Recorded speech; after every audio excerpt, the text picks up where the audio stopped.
Well, Istanbul's airport was known for having especially tight security, but these terrorists still managed to attack it with deadly force. So what are the weakest links inside airports around the globe? Let's talk about soft targets with CNN law enforcement analyst Cedric.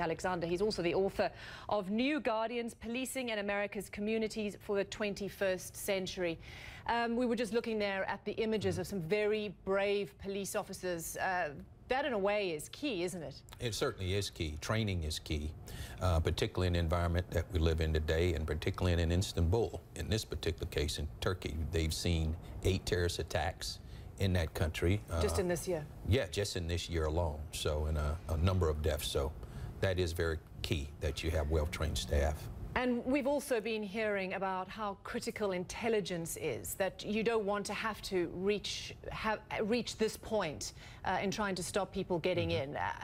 Airports around the world, how key is that? Well, intelligence information and intelligence gathering is critically important, because if we can get ahead of an attack, certainly we want to be able to do that, to divert it or to neutralize it or to just totally annihilate that attack from ever occurring. That is critically important, but it depends on the intelligence information that is gathered.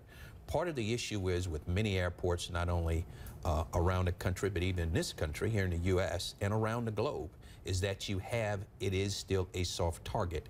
It does not become hardened until you get behind the security check line. Prior to that, people are pulling up from the street, they're getting their bags, they're getting in line, they're getting their tickets, they're at the kiosks, and you may have long security lines that are not very far from the entrance of the airport. So for someone to want to launch an attack, it becomes, and like in this case, these killers jumped out of their vehicles and began firing and began detonating and that was the one difference to the Brussels attack on the airport, because there these suicide bombers walked into the terminal. Here in Turkey, there was that extra layer of security, so that, as Richard Quest said, they had to punch through this outer perimeter. That's right. And that in itself also deeply concerning. Absolutely, but a lot of people here again are left very vulnerable, because in any airport you walk through the glass door, there you are with people who are moving around the airport.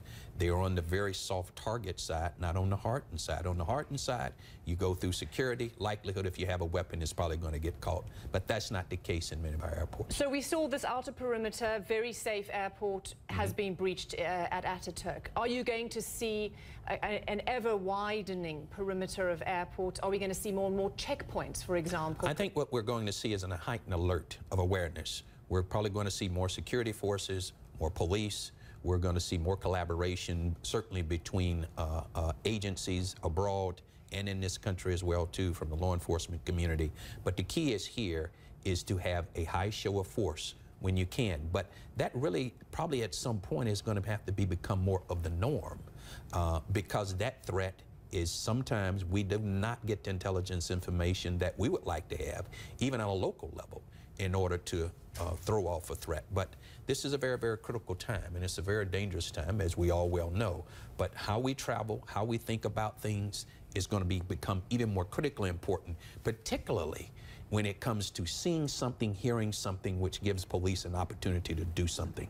Okay, Cedric, thanks so much. Thank you for having me.